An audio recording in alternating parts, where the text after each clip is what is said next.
Nós estamos hoje na terceira mensagem desta nova série sobre vida abundante, tá?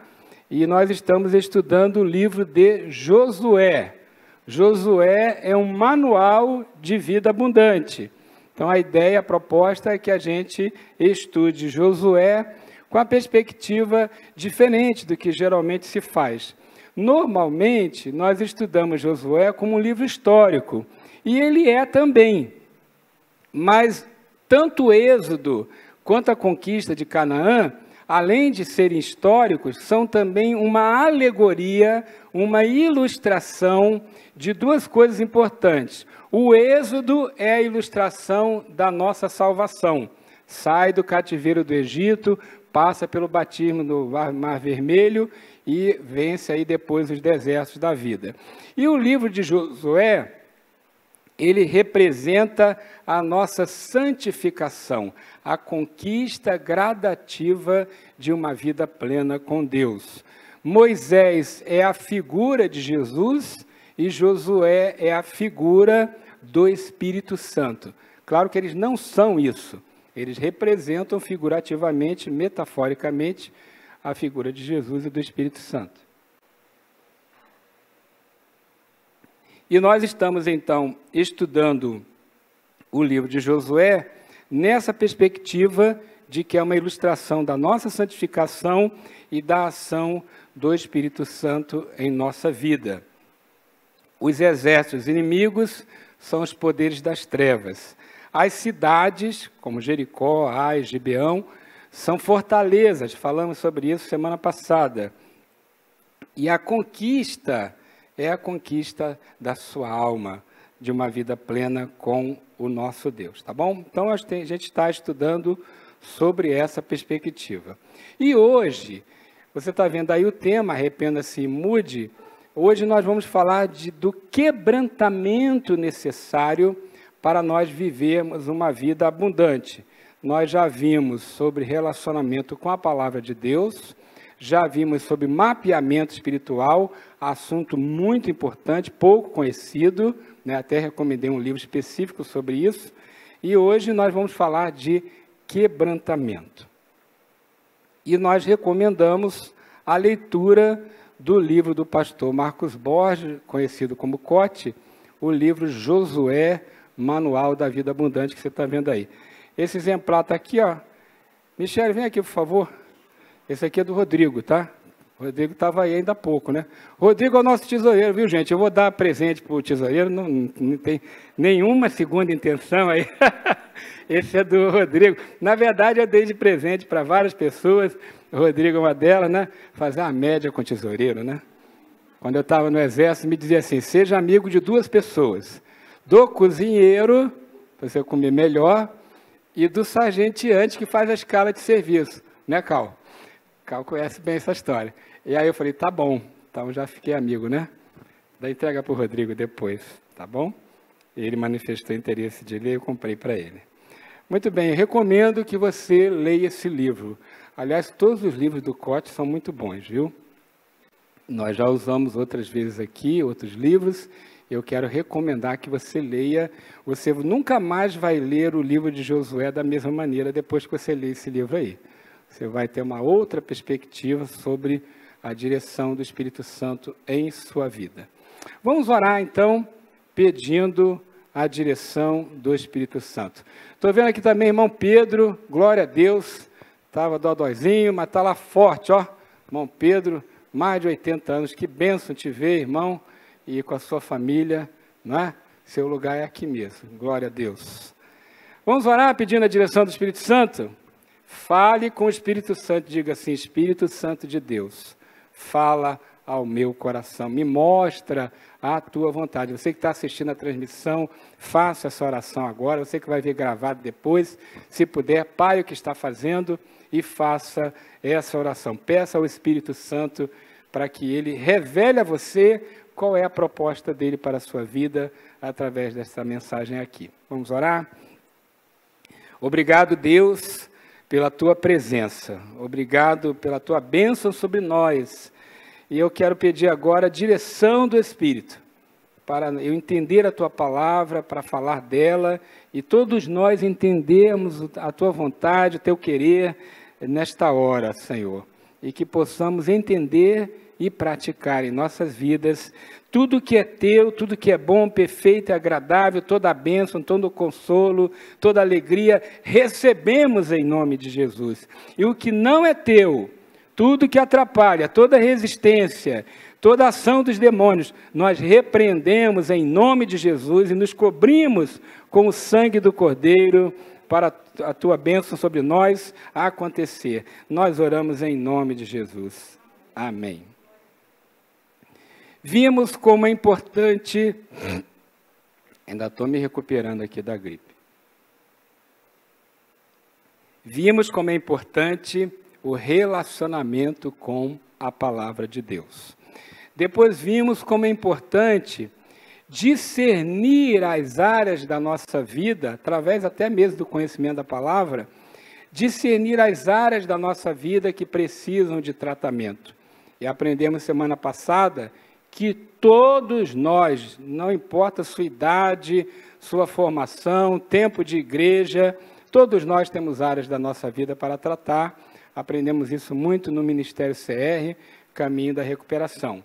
Então, nós vimos que é preciso mapear a nossa alma, a nossa história, o nosso passado, as nossas memórias, para discernir o que precisa ser tratado, né? E hoje vamos falar de colocar em prática o que aprendemos. O que aprendemos no relacionamento com a Bíblia, o que aprendemos mapeando a nossa alma e como, então, fazer isso. E são 2 passos que, normalmente, nós ensinamos para a pessoa que ainda não se converteu, mas que, na verdade, são 2 passos permanentes da vida cristã e da santificação. Normalmente, nós falamos de arrependimento e fé para a pessoa que ainda não se converteu. Mas, na verdade, arrependimento e fé é algo constante na vida do Filho de Deus. Então, nós vamos ver esses 2 passos, tá? O primeiro passo, pode colocar aí, é o arrependimento, que é simbolizado pelo batismo no Rio Jordão. Josué capítulo 3. E o texto fala assim: quando, pois, o povo desmontou o acampamento para atravessar o Jordão, os sacerdotes que carregavam a arca da aliança foram adiante. O Jordão transbordava, Jordão aqui é o Rio Jordão, tá? Lá na Palestina. O Jordão transbordava em ambas as margens na época da colheita. Assim que os sacerdotes que carregavam a arca da aliança chegaram ao Jordão e seus pés tocaram as águas, a correnteza que descia parou de correr e formou uma muralha a grande distância, perto de uma cidade chamada Adã, nas proximidades de Zaretã. E as águas que desciam para o mar da Arabá, o mar salgado, escoaram totalmente. E assim o povo atravessou o rio em frente de Jericó. Josué capítulo 3, versos 14 a 16. Na geografia do Rio Jordão, ele nasce ao norte, no Monte Hermon, atravessa um pequeno lago que tem lá, corre um pouco mais, atravessa o mar da Galileia, depois ele corre mais ainda e ele deságua no Mar Morto, próximo de Jericó. Então, esse lugar onde as águas pararam, era já quase o fim do rio, onde ele normalmente é mais largo, onde tem mais água. Então, as águas pararam ali. Bom, a travessia de um rio, tá? Ela, na Bíblia, tem vários significados. Um deles, tá? Significou aqui para o povo de Josué um segundo, como se fosse um segundo batismo, como se fosse uma segunda experiência. Por quê? Porque aquela geração que saiu do Egito, simbolicamente foi batizada no Mar Vermelho. Mas a geração que nasceu no deserto, não tinha passado por essa experiência. Então, a geração que nasceu no deserto, iria conquistar a terra, agora também tem o seu batismo. E a travessia do Jordão simboliza esse segundo batismo. E esse segundo batismo é um batismo também de arrependimento. A Bíblia fala que João Batista, quando começou o seu ministério de preparação para a vinda de Jesus, pregava o batismo do arrependimento. Você lembra que ele falava disso? Marcos 1:4, por exemplo, diz assim: assim surgiu João, batizando no deserto e pregando um batismo de arrependimento para perdão dos pecados. Então, naquela época, antes de Jesus aparecer, de ele morrer e ressuscitar, e o batismo ter o sentido de morte e ressurreição com Jesus, o batismo simbolizava arrependimento. Eu estive em Israel 2 vezes e você pode ver lá várias ruínas onde existiam comunidades, como a comunidade dos essênios, que tinham tanques batismais. O batismo em água já era praticado pelos povos daquela região antes de a igreja cristã fazer isso. E sempre estava relacionado, o batismo em águas, à purificação. Batismo em águas tinha o sentido de purificação antes dele ter o sentido de morte e ressurreição com Cristo. Então, quando João Batista fala do batismo, do arrependimento, todos entendiam, porque estava atrelado já na cultura da época, já estava atrelado que batismo significava purificação, e era necessário um arrependimento. Até hoje, várias religiões fazem isso. Por exemplo, os hindus têm esse ritual de purificação no rio Ganges. E várias culturas fazem isso, tá? Então, essa cultura de que batismo simbolizava purificação e arrependimento foi apropriada pelo cristianismo. Jesus se apropriou disso, os apóstolos, mas agora dando um novo significado de morte e ressurreição, assim como foi feito com a Páscoa e depois a ceia, tá? Então, a geração de Josué, a geração nascida no deserto, vai atravessar o Jordão. E essa travessia é também o símbolo da passagem de uma antiga vida, aquela vida que eles tinham no deserto, onde eles dependiam do maná, da água que saía da pedra, para agora uma nova fase, uma fase onde eles iriam conquistar a terra, plantar e colher. Aí o maná cessou depois da primeira colheita. Eles iriam plantar e colher, iriam edificar cidades e ali iria ter uma nova vida. Quando nós analisamos o livro de Josué, na perspectiva de que a travessia do Jordão era algo que simbolizava o quebrantamento do povo, nós aprendemos vários princípios espirituais. Então, no capítulo 3 de Josué, temos alguns princípios sobre o verdadeiro arrependimento. Esses princípios servem para vocês, servem para mim, para todos nós. Então, vamos lá. O primeiro princípio: humilhe-se reconhecendo sua incapacidade. Não sei se vocês sabem, mas o Rio Jordão, ele forma a maior depressão na superfície da Terra. Existem depressões maiores embaixo dos mares, mas na superfície seca da Terra, o lugar mais fundo do mundo é o Vale do Rio Jordão. E na região do Mar Morto, que é ali o final deste vale, o Mar Morto está 400 metros abaixo da superfície do mar. Por exemplo, São José está a 600 metros acima da superfície do mar. O Rio Jordão, e perto do Mar Morto, está a 400 metros abaixo. Simbolicamente, alguns estudiosos dizem que essa descida de Jerusalém para Jericó, por exemplo, como aparece na parábola do bom samaritano, ela simboliza a decadência.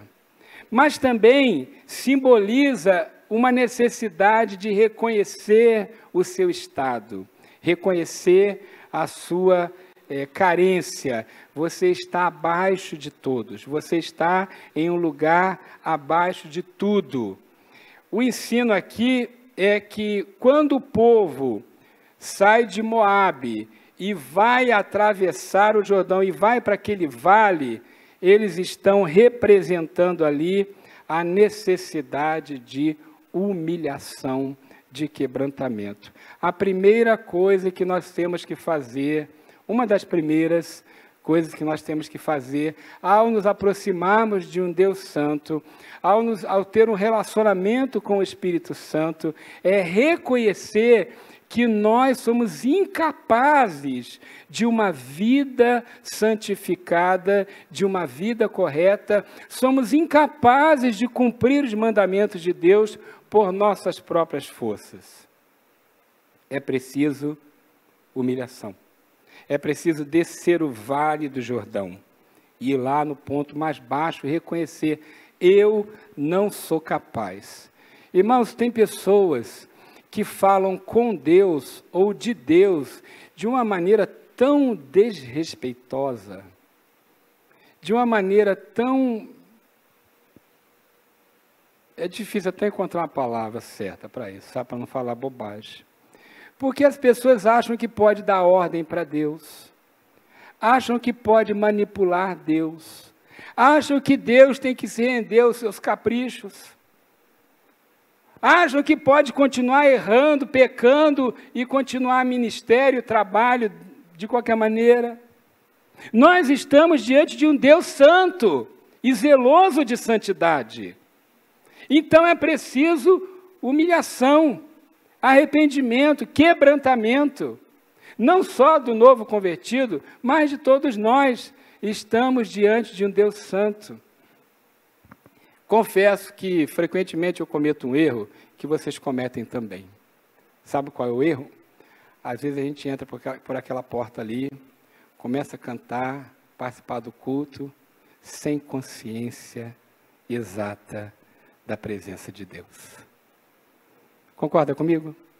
Eu acho bonito os irmãos pentecostais, povo da Assembleia de Deus, né, e outros mais, eles têm um hábito muito lindo.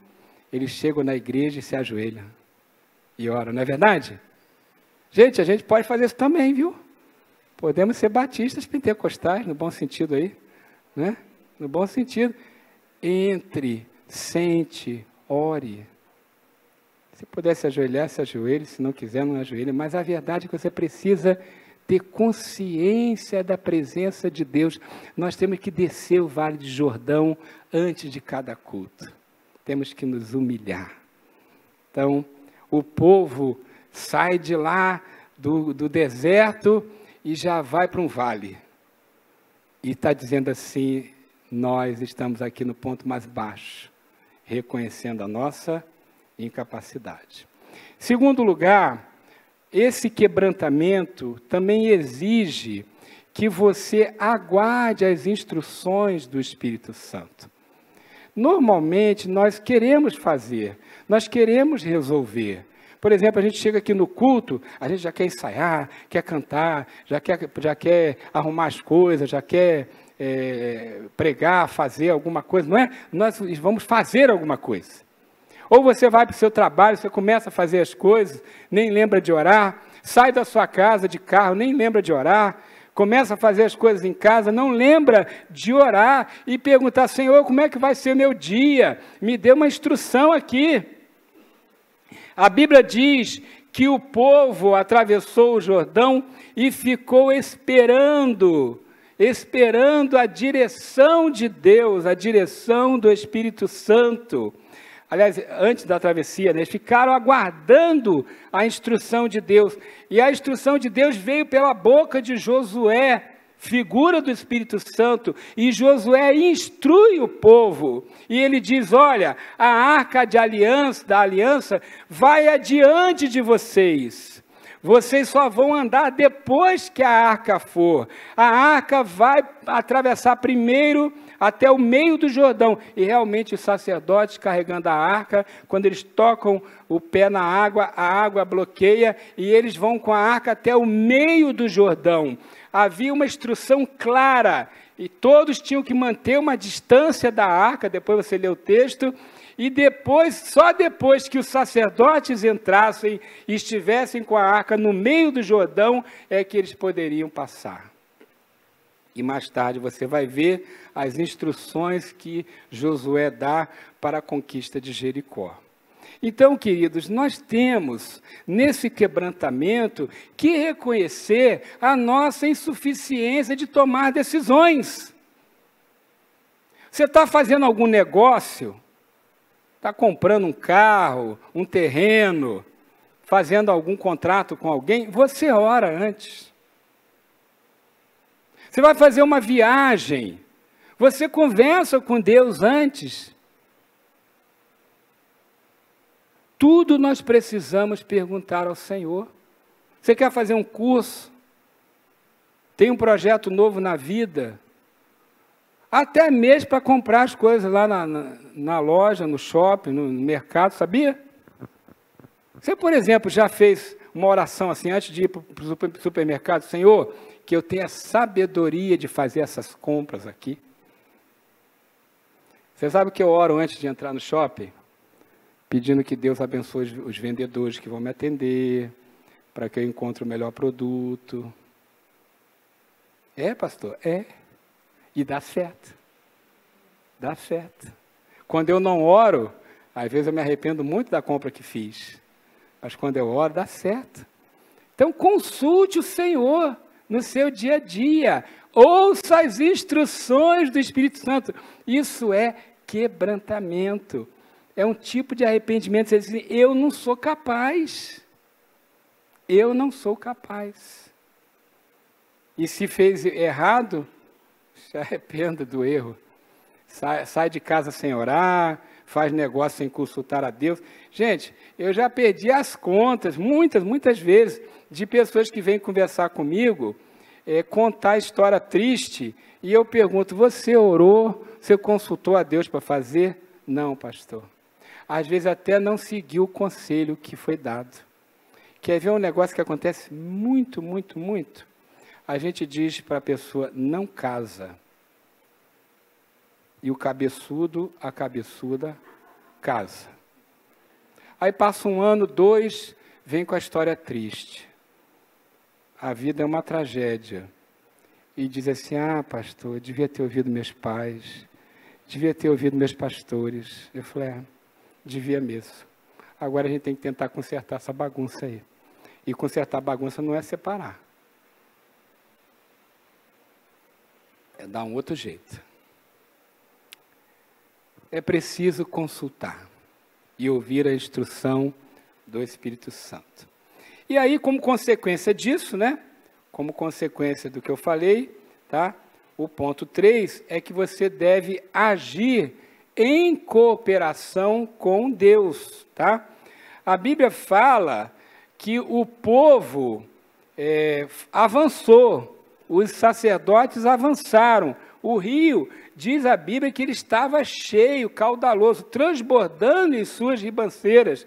Humanamente falando, milhões de pessoas não poderiam atravessar aquele rio. Mas a Bíblia diz que eles deram passo de fé, os sacerdotes encostaram os pés na água, a água parou. Então esse é o agir do homem, dar o passo. Sabe, irmãos, eu aprendi que fé e milagre, a gente tem uma perspectiva errada. Nós achamos que fé e milagre é algo que desce assim do céu, pronto e acabado e acontece na nossa vida. Fé é um exercício, fé é algo que você vai aos poucos crescendo e exercitando. Deus nunca vai te dar um desafio maior do que você pode suportar. Antes Ele vai te dar pequenos desafios e você vai vencendo esses pequenos desafios com fé, dando um passo, outro e outro, e assim você vai crescendo na sua comunhão com Deus e na sua capacidade de resolver as coisas. Então, fé é um exercício, é uma cooperação sua com Deus. Você dá o passo, você avança, você faz alguma coisa e crê e começa a andar com Deus, e isso vai, então, resolvendo os problemas. Trabalhe em parceria com Deus. Faça a sua parte, Deus fará a dele. Tem coisas que você não pode fazer, tem coisas que você pode fazer.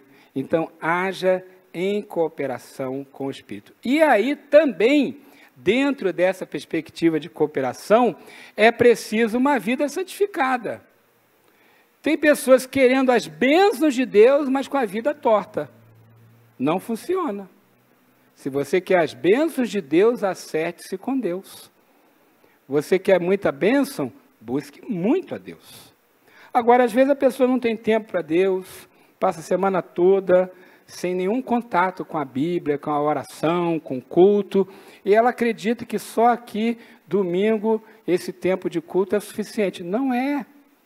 Aqui faz parte, é um grande momento da nossa igreja, da fé, mas você precisa cultivar a sua fé todos os dias, né? E isso, então, implica num quebrantamento, numa condição, num discernimento que você não é capaz, e que você se aproxima de um Deus Santo, precisa da ajuda dele e deve fazer a sua parte, tá? Deus, então, vai te abençoar. Então, o primeiro ponto, o primeiro passo aí é o do arrependimento, na verdade, do quebrantamento, né? De você discernir que não é capaz, que precisa confessar seus pecados, que precisa se santificar, que precisa da instrução do Espírito, precisa, então, da direção. Agora, tem um segundo passo, que também está ilustrado no livro de Josué, no capítulo 4. No capítulo 3, tem a travessia do Jordão. No capítulo 4, Josué vai instruir o povo a construir 2 altares. Tá? Então, nós estamos falando de uma fé que é representada na construção de 2 altares. Quando você lê Josué, o livro todo, você vai ver que no capítulo 3 tem a travessia do Jordão, e no capítulo 4, Josué instrui a se construir 2 altares. O primeiro altar foi construído no meio do Jordão. O leito seco do rio, se levanta um altar lá no meio do Jordão. E depois, quando as águas voltam, aquele altar fica submerso. No meio do Jordão, no lugar onde os sacerdotes pararam.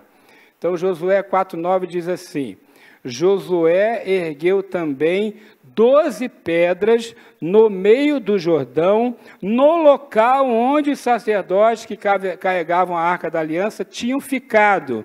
E elas estão lá até o dia de hoje. Até o dia de hoje, claro, até quando foi construído o livro, né? Hoje, provavelmente, não tem mais. Então, há um altar que foi construído no leito seco do Rio Jordão, e depois que as águas voltaram ao normal, ele ficou submerso, escondido. É um altar secreto, um altar escondido.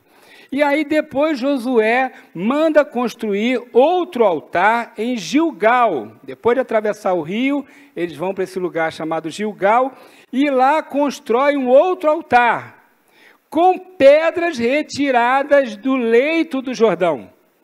Então, Josué orienta que 12 sacerdotes, 12 pessoas, retiram pedras do leito do Jordão e vão carregar essas pedras para construir o altar em outro lugar.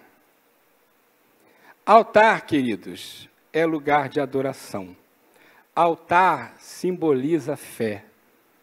Tá? O altar que a gente constrói simboliza a nossa fé. E ele se traduz numa mudança de mente, de metanoia. O altar e a fé exigem uma mudança, uma perspectiva nova.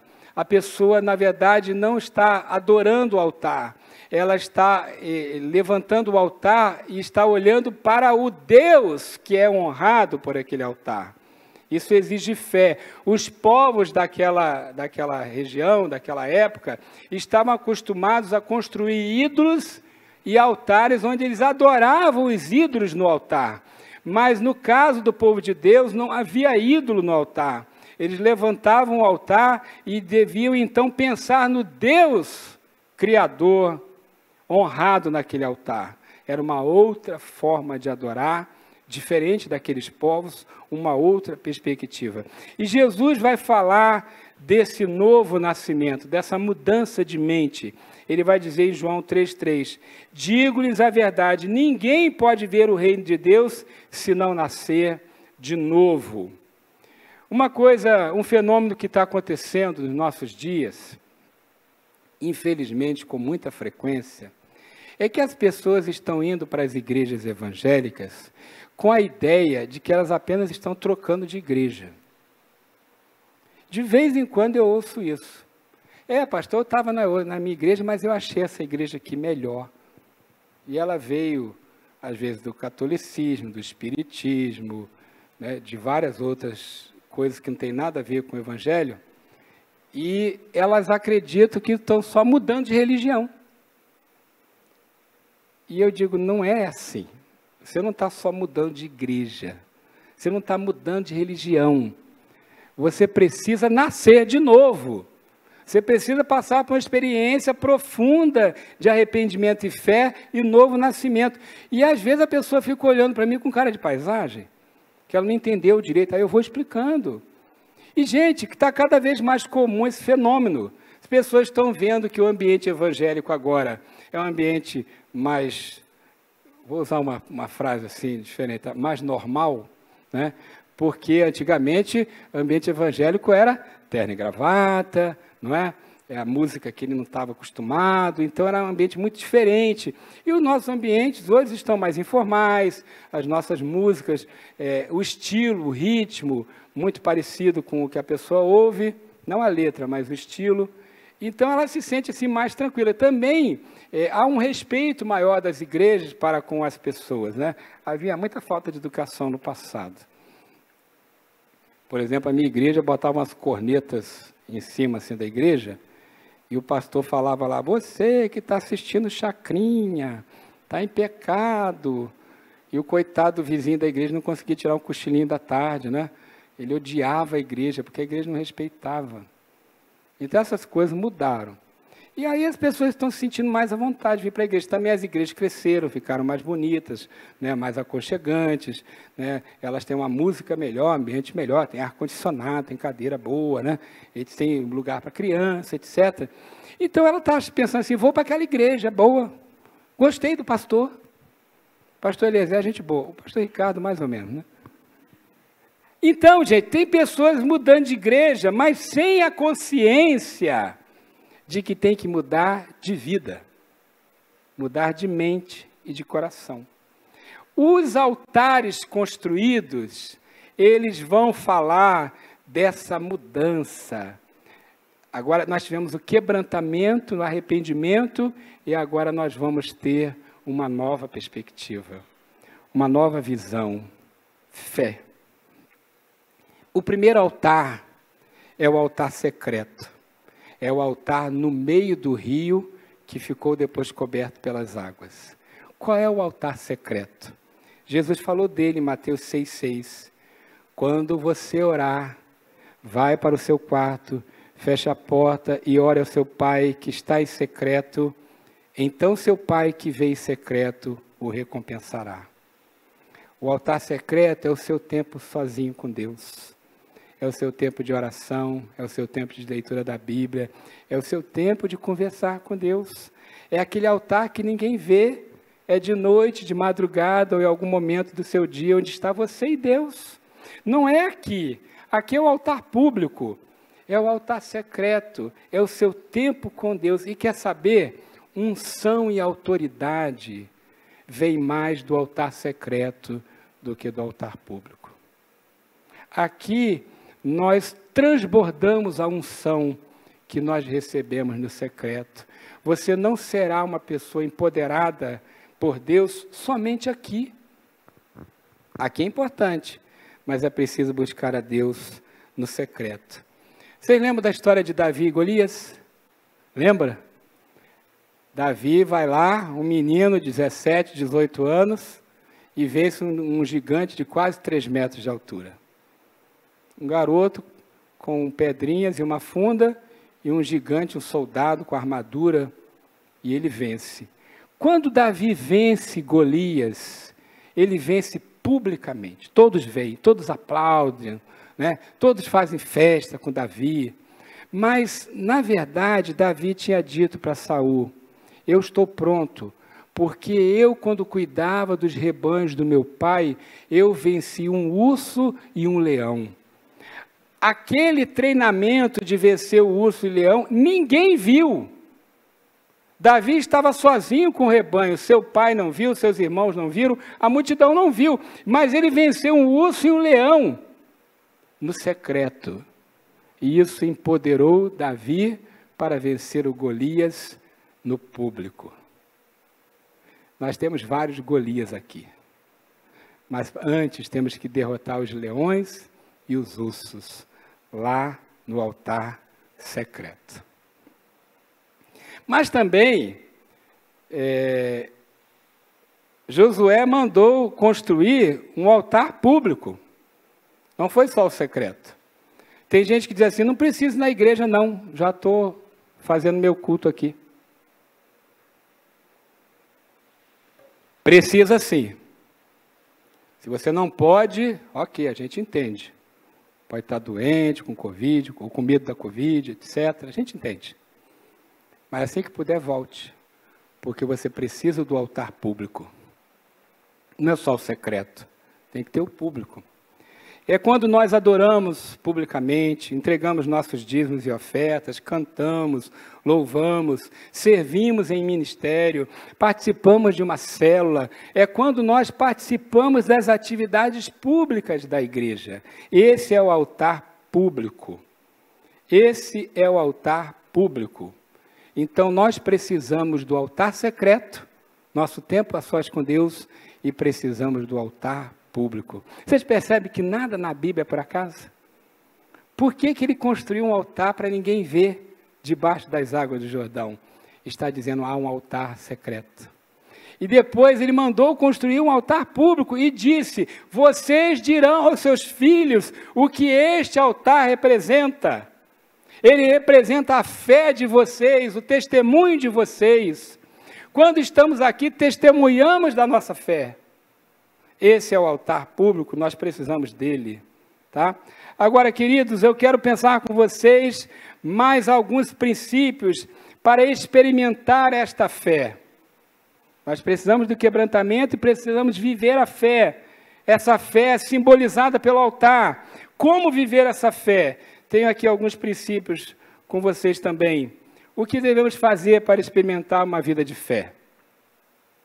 Nós precisamos construir altares, não torres. Pode colocar aí: construa altares e não torres.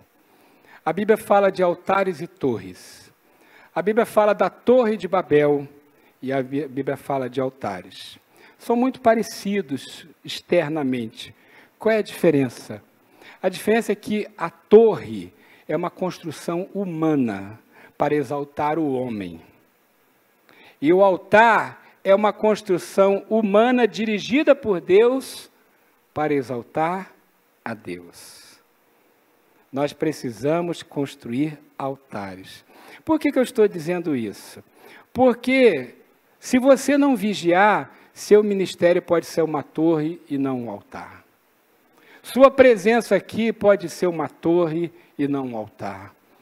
O que você faz na igreja pode ser uma torre, algo mecânico, para exaltar a si mesmo, e não um altar.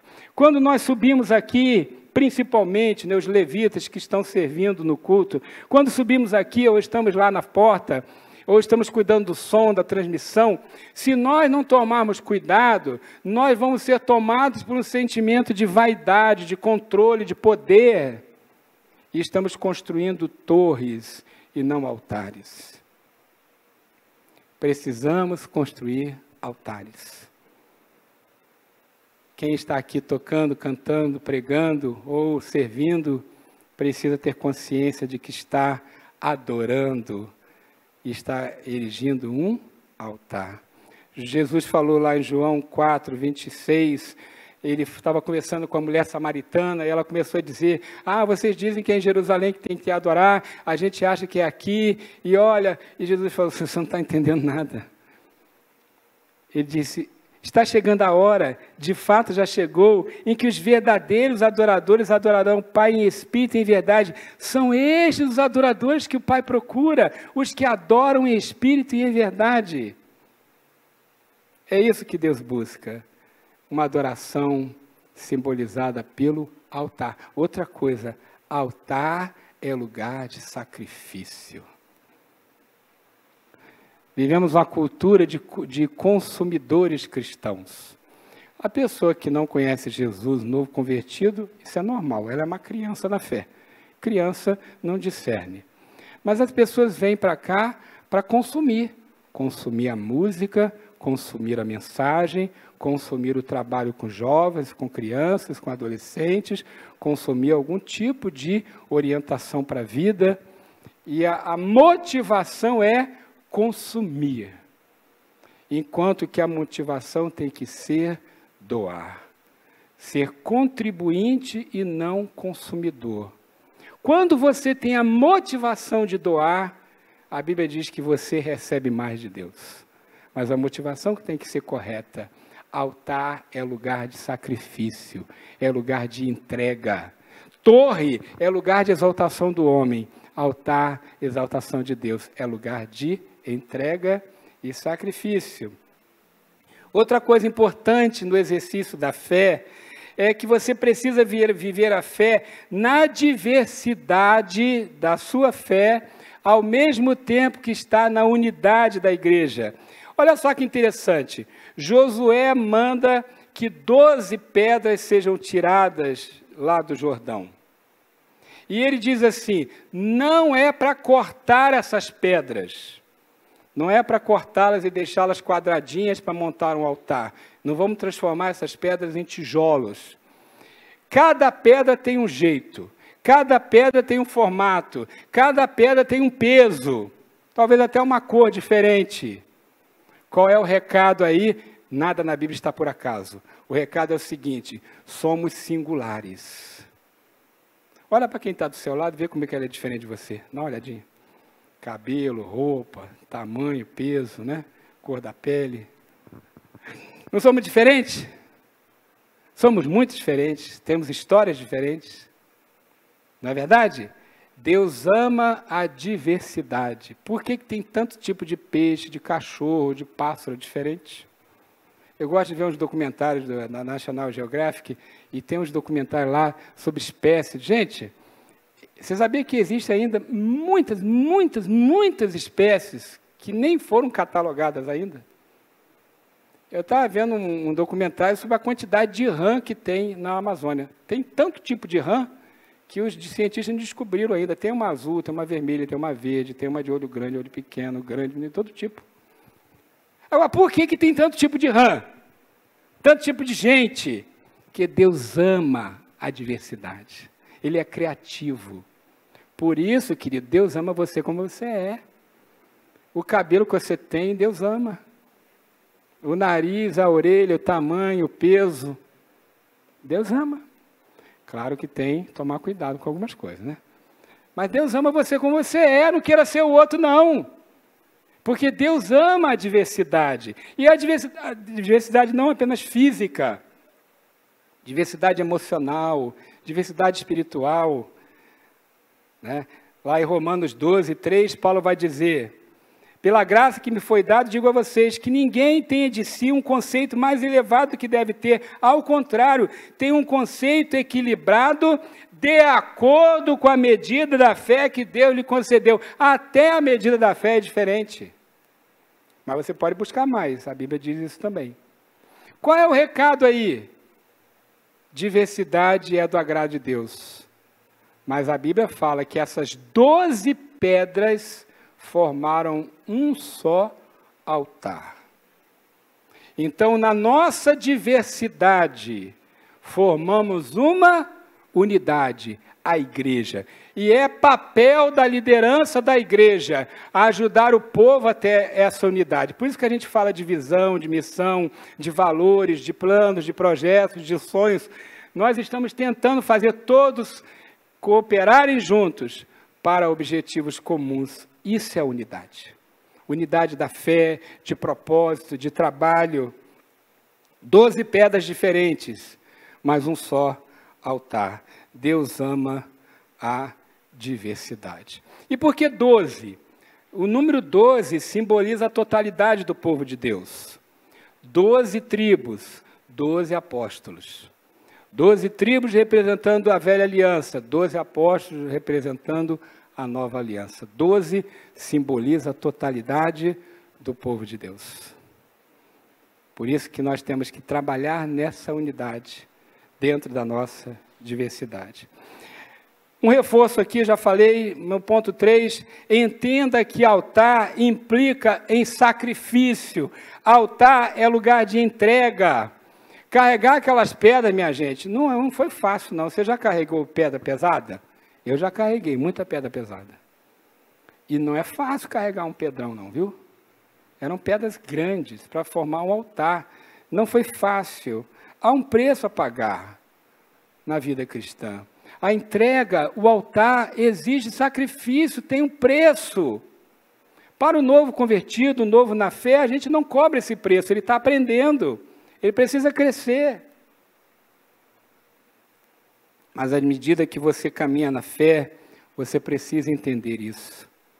Que a proposta do Evangelho é uma proposta de matar o eu, de morrer para si mesmo. E aí você receberá um eterno peso de glória. Paulo fala lá em 2 Coríntios 4,17, na versão de Almeida Revista. Quando a gente não der a outra versão, é NVI, tá? Sempre que eu não mencionar a versão, é NVI. Se for outra, eu menciono. Paulo diz assim: a nossa leve e momentânea tribulação produz para nós um eterno peso de glória. E ele diz, acima de toda comparação. A Bíblia tem uns paradoxos. A vida cristã tem um paradoxo. Quanto mais você doa, mais você recebe. Quanto mais você se sacrifica, mais alegre você fica, mais feliz você é, mais empoderado você é. O sacrifício que você entrega é um peso de glória. E nada se compara a esta alegria. Irmãos, de vez em quando a gente tem umas lutas na vida cristã, especialmente na liderança. Até Jesus teve, né? Lembra que Jesus algumas vezes fez assim? Jesus fez isso. Deu um suspirão. E disse, até quando vou ter que aguentar isso, Pai? Mas ele tinha esse momento, respirava fundo e continuava. Continuava pregando, curando, abençoando, amando, apesar dos erros, dos problemas. Jesus sabia que ele seria traído, machucado. Ele sabia. Mas a Bíblia diz que ele os amou até o fim. Jesus sabia o que o esperava, sabia das traições, das mentiras, sabia de tudo, mas ele não deixou de amar. A vida cristã tem decepções, tem durezas, tem dificuldades, sim tem. Ministério tem, mas é um eterno peso de glória. E olha, não vamos desistir. Não vamos desistir das pessoas. Não vamos desistir do nosso Deus jamais. Não vamos desistir do nosso ministério. Não vamos desistir da nossa igreja. Nós vamos nos quebrantar. Vamos nos humilhar. Vamos nos arrepender. E vamos ter fé de que Deus é mais e maior do que todas as dificuldades. Vamos atravessar esse Jordão e vamos conquistar a terra prometida em nome de Jesus. Por favor, fique em pé. Você que está me ouvindo aí na transmissão ou aqui, se você ainda não experimentou o novo nascimento, você precisa ter arrependimento e fé. Pega para mim, Vera, o formulário de decisão, um cartãozinho. Tá, você que está me ouvindo, precisa dar esses 2 passos, arrependimento e fé, tá? Tem um cartão aí na cadeira, esse cartão aqui, você pode pegar, preencher, e esse cartão aqui tem opções: aceitar Jesus como Salvador, reconciliar-se com a igreja, ser batizado, tá? Vir para a igreja. Você que está assistindo a transmissão, no nosso site tem um formulário eletrônico desse aqui, você pode acessar o site, baixar esse formulário, preencher e enviar para nós. Aliás, preencher e enviar, tá? Você precisa desses 2 passos, arrependimento e fé, para ser uma nova criatura. E vocês, queridos irmãos, vocês que estão ouvindo agora, vão ouvir depois, nós também precisamos, o tempo todo, de arrependimento e fé. Arrependimento e fé. Arrependimento e fé. Precisamos de quebrantamento. E isso vai gerar uma mudança de atitude, de vida. Tá bom? Guarde isso no seu coração e nós vamos continuar essa conversa sobre a ação do Espírito de Deus em nós. Vamos orar mais uma vez? Pai, muito obrigado, Senhor, pelo teu cuidado conosco, por meus irmãos, minhas irmãs, estarem aqui ouvindo a tua palavra. Que esta palavra, Deus, fique no meu coração, no coração deles, para que possamos juntos caminhar na tua presença, na busca de uma vida abundante. Guarda esta palavra no coração de cada um de nós. Nós oramos em nome de Jesus. Amém. Entre no nosso site www.ibjs.com.br. Lá você poderá conhecer melhor os nossos trabalhos e também nossos ministérios. Você pode também nos seguir pelas redes sociais, Instagram e Facebook.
Entre no nosso site www.ibjs.com.br.